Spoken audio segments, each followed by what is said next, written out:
Hey guys, welcome back to the channel.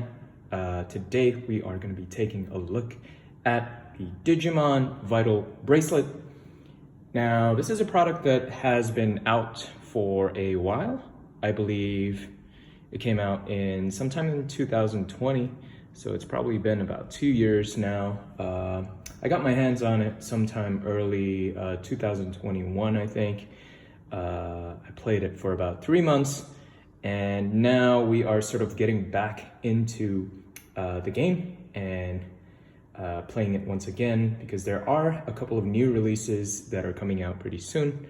Before we get into the video though, please don't forget to like the video, subscribe to my channel, and comment down below what you think of this product.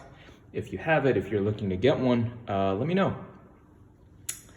So, on to the product itself. I've had this, as I said, for about a year, or actually probably about a year and a half now. Let's see, let's talk about the product itself. Came in this box. There are 3 different versions currently, and then there's also a blue version that just came out fairly recently. So there is a white version where all the rubber parts are white color and black. Those do look a lot better than this one, but this was a limited edition, I think, or like some special version that came with a Vmon DIM card. So what are DIM cards? DIM cards are these things that you are able to plug into the device, and then you're able to sort of download this Digimon into the device, or this line of Digimon into the device. We'll get more into that in a little bit. This is going to be more of a review format rather than an opening, as we usually do on the channel. So because I've had this for about a year now, so it's not much of an opening anymore. But let's talk about the physical product itself. So this thing is made of plastic. To be honest with you, it's not very high quality plastic. And the reason why is because it takes on so many scratches. So if you're looking to wear this on a daily basis, I would probably recommend you to get a protector, which I have one right here. It's sort of I didn't put this on very well, as you can see, but this does a really good job of absorbing all the scratches that you would have on a daily basis. So yeah, definitely get one of those if you're looking to use this in any way. I think it's necessary. It should have just came with it, to be honest, or it should have just came with scratch resistant plastic. In any case though, the rubber is fairly decent. I'm not a big fan of this buckle.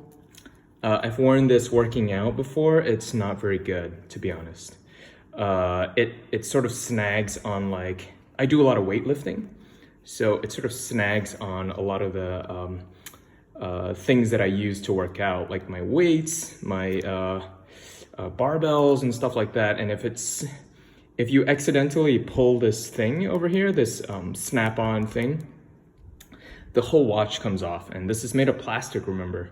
So if this comes off while you're working out and you slam something on it, or you drop it from a high sort of place, you might just crack the screen. So I would say this is more for running, walking, you know, not for any intense sort of exercise.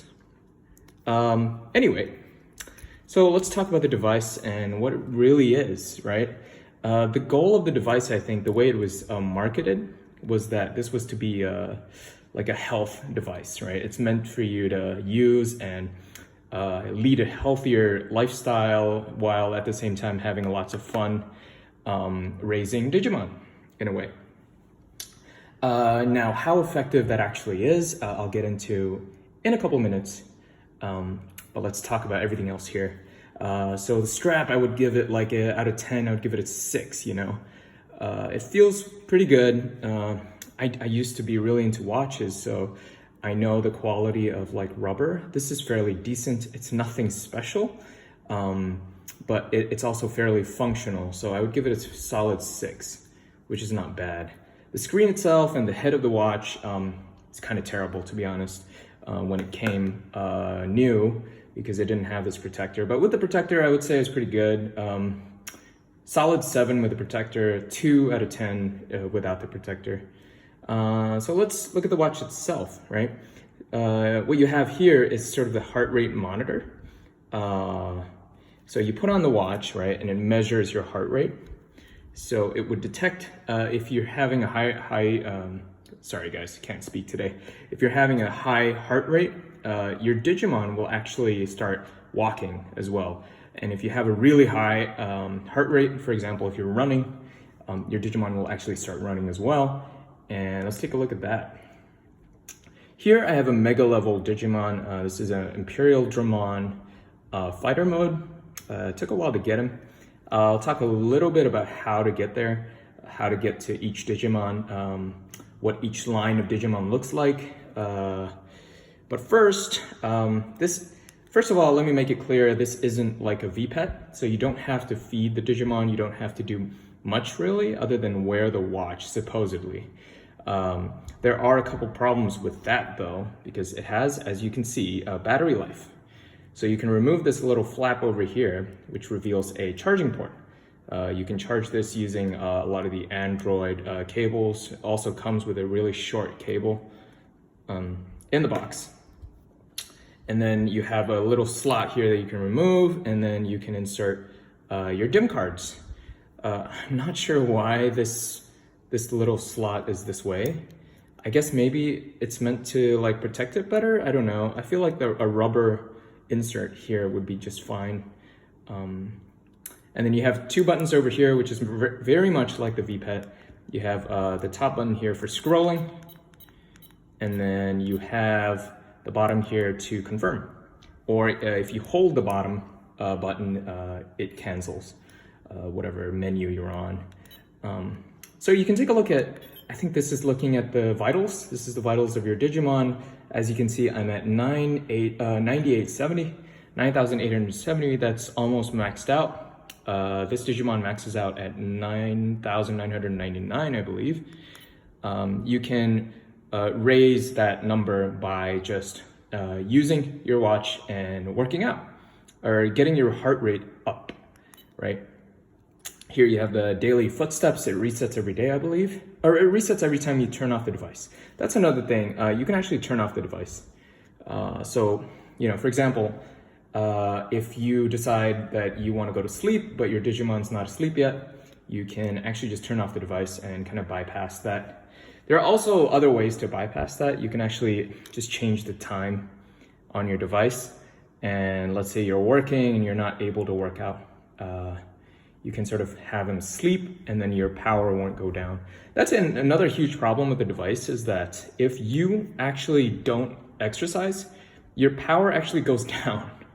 So for example, I'm at 9870, right? I'd be sitting down at a desk wearing my watch, and if my Digimon is awake, his power level actually goes down. His vitals actually go down like as much as like 500 every hour, I think. I don't know exactly how much. I haven't done any research on that, but it went down a lot. So I would tend to like, while I'm working at a desk, I would just change the time to the Digimon's bedtime. So he would go to sleep and then his power level wouldn't go down. So it's a little bit, you know, cheating, but it is how it is. I'll tell you guys why I like the device so much and why I really think this is a missed opportunity. Here you can see the age of the Digimon, sort of the other stats of it. Digimon power, this is like probably one of the most powerful Digimons out there. I have 98% battle win, trophies and whatnot. So each DIM card, right, I think apart from this one, so in these ones, right, you have actually a line of Digimon. So for example, if you plug in the Agumon DIM card, you would have a list of Digimon that you can evolve into. Even the rookies, I think, there's a couple of options. And then you can sort of have a line of Digimon that you can choose from. And that is based on, wait, let me see if I remember here. So one of the criteria is actually doing missions. So if you go to the menu, and you click over here, you have, wait, oh, he's sleeping, okay. So I can't get to the menu because he's sleeping. Let me see here. Sorry, you guys, it's been a while. It's been a while. Let's change the time here. Let's change the time to something like 7:47. And now he's awake. Oh, he's still sleeping. Oh, he's like me. He's like me. Oh God, I missed it. There you go. Okay, let's do 10. Surely you're awake now. And he's awake, and he's pissed. So if he's showing this like bubble thing at the top, it means you're not exercising, you're not being active. He's sort of asking you to be more active to increase the power. So at this rate, his power goes down after a while. You'll see. We're at 98, 70. You'll see that it goes down fairly quickly.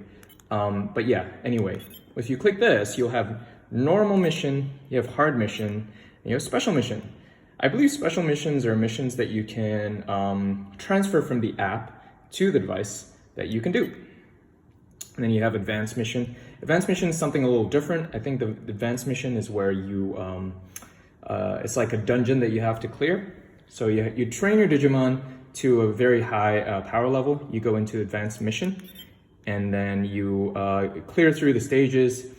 Certain Digimon, like Imperial Dramon Fighter Mode, you actually have to clear all the way to stage 15, which is actually pretty difficult because you have to do that as an ultimate level Digimon, and you have to clear out the stages as an ultimate level. As you can see, okay, no, it hasn't gone down yet. And then the other missions are trophies. So certain Digimon requires you to have a certain amount of trophies to evolve into that. So you can do normal missions. I think normal missions are just daily missions. That you can do 3 of a day. So if you need 10 trophies, for example, you need just 4 days. Or really, you just need 2 days because you can do the other missions. Like the hard mission, which is, they're all workout related. And then I forgot what special missions are. But anyway, you can figure that out once you get the device. And then let's see, what else can you do? So you can obviously connect this to the app on your phone. There's an app that pairs to this device, and you can do all sorts of things like transfer the Digimon from this to the app and keep him in storage and then raise a new one. You can also do all sorts of things like battle with other people. I'll talk about how that's not quite as effective as I would like to be. There's also raid battles. There's also items that you can transfer into here, and items that you can use in battles that you do online. Right. So I don't know much about any of the updates to the app recently, but as far as I've used it so far, the app only goes as far as battling people online, but not specifically battling him. So what happens is that when someone goes online using the app, that Digimon goes into sort of an online database, right? And your Digimon randomly picks out of a list of Digimon that's in the database, and then you battle that Digimon. But you're not actually battling another player live, if you know what I'm talking about. So that, I think, is a huge missed opportunity, because literally I wish that there were just these connecting, like a VPET where you can just connect to two of these things and battle that way, but that's not the case here. So I don't know if they've updated that. I really hope so. There's also raid battles that are, that's sort of like raid battles in Pokemon Go. You don't actually have to go somewhere like Pokemon Go, but you are battling sort of a boss monster together with other players, but you're doing it at a different time, sort of. So you don't have to do it at the same time. You would put in your, damage. You would have your Digimon fight, and the boss would be brought down to a certain level, and then another player would do it until the boss dies. Once the boss dies, then you get the rewards. Something like that. I wish I could show you guys the app, but I am using my phone to film this, so I can't talk too much about that. Let's talk a little bit about the other products over here, which are the DIM cards. So there are a couple different types of DIM cards, right? They're all essentially the same. This is sort of a standard dim card. These are one of the first ones that was released. Here you have Agumon, Gabumon, and then you have the black variations of that. So these have a really large, well, they're not very big, but you have like 3 mega level Digimons in each of these dim cards. And then you have a list of Digimon that you can get from that line of Digimon, which is pretty cool. These are a little more pricey because you get 2 dim cards, but these are a little different. These I found actually are just sort of gacha dim cards. So I heard that in Japan, so I pre-ordered this, so I wouldn't know how they would look like in a store, but it seems like they would come like this, so you can't actually see what you're getting. It would be gacha, so it would be like gacha. So you wouldn't know what you would be getting. You would get a couple of these, and then you would sort of get, I don't know, it'd be random. So the thing I have a problem with that is for each line of gacha dim cards, there's only 3 of them. So I don't see the point of purchasing these blind. Why don't they just sell these like not blind, where you can see the dim card, right? Because there's only 3 of them.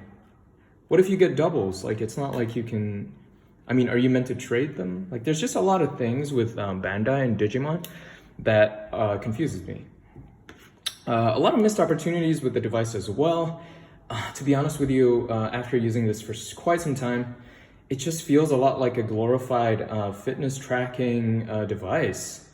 You know, there's just like, it's all almost decorative, and there's not a depth of playability that I wish was in this device, you know? Like, for example, right, to compare it to like Pokemon Go, for example. Pokemon Go has evolved as a game, so much so that there's still a lot of people playing, and it's still very, very much playable in my opinion. Whereas this is just like almost a money grab, because all you do is install a new dim card and raise Digimon and collect them. And you can't even fully collect all the Digimon that you want, because there's a limited amount of space that you can store in the app. So you'd have to delete certain Digimon for you to raise new ones, right? So to me, there's just so much that they could have done with the app, but they've just sort of left it behind. They're still releasing new dim cards, and I've ordered pretty much all of them. Just because I'm a collector, and I would really love to get all of those Digimon in here and fully get every single Digimon that are available into my app and into my device. But surely there's so many missed opportunities. Like, player versus player is something that's completely out of the game in my opinion. You're just battling other people's like Digimon, but it's controlled by AI. It's not even AI, it's just sort of like default sort of setting. There's just so many things. The strap and the device itself could have been done better. I don't know if they've done a better job with the new blue one. The blue one looks incredible, actually. The strap is blue, and it's a little cheaper as well. So really excited about that. Oh, and one last thing, right? It's a huge problem as well. The heart rate monitor isn't very good. So sometimes you'd be working out or exercising, but for some reason, your device doesn't detect it. And it actually detects your heart rate as being low. So it's actually detecting you as not wearing the device. So it decreases your power level, which is a huge thing, because it's all about being a fitness tracker, right? But somehow it doesn't track it. And there's also things like the missions where you have to do like you have to do like punches and running in place and stuff like that. And it just doesn't translate well enough. Like, each punch that I do doesn't translate as a punch. I have to do like 2 for it to count 1. Just things like that, completely inaccurate. It's impossible to do sit-ups properly. You are supposed to do sit-ups, but it just doesn't register as needed. So anyway, this is a really cool device in my opinion. I'm still gonna play it, even though there are things that I wish that could have been done better. I'm still gonna collect all these dim cards just because I'm a loyal fan of Digimon. Yeah, I hope you guys at least give this a chance, you know, give it a try. They're not very expensive. Get one dim card or just get the one that comes with the bracelet and try it out. Yeah, overall, this product I give like a solid, you know, for a Digimon product, I have to be fair, it's a 6 out of 10. But definitely worth trying. If you're a huge Digimon fan, get it. Trust me, you'll be quite pleased with the sprites. The sprites look great, right? The sprites look great. Get a protector for sure, and have fun with it, man. Have fun with it. I hope you guys enjoyed this video. This has been my first review of a toy. I hope you guys like the video, subscribe to the channel, and leave a comment down below what you think of the product and what you think of my review. Thanks so much, you guys. I'll see you on the next one.